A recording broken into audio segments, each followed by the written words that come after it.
問一問大家，幾多個人本身係日日都唔會接觸污染化學物質嘅？冇污濁空氣，冇汽車煙。其實我哋個個唔多唔少都會接觸㗎，係咪個朋友？有幾多個人可以保證我哋冇機會食喺出邊食嘅係隔夜餸呢？各位朋友，我哋就會有接觸嘅機會好高㗎啦。即係話咧，日常空氣、食物、飲品、食水有2000幾種化學物質，煲水煲唔走嘅，好多添加防腐、假味道、假色素、致癌物質，其實喺食入邊係有㗎啦，我哋避免唔到㗎啦。邊個冇食過冇農藥嘅生果同蔬菜咧？呢度咁即係話咧，我哋個個都係 expose 咗，即係面對呢類嘅污染毒素化學物質。各位朋友明唔明啊？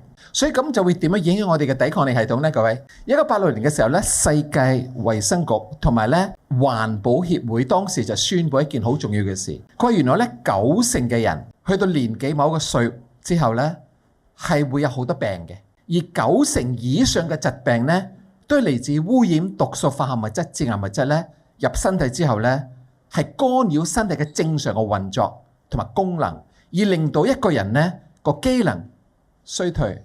健康係無價嘅，我哋嘅健康上邊咧，我哋事實身體咧係要排毒嘅，你唔好忽略呢樣嘢。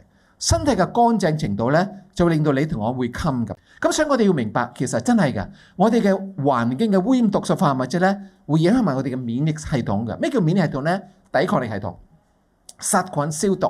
你知唔知其實我哋嘅身體靠乜嘢嚟殺菌消毒啊？各位朋友？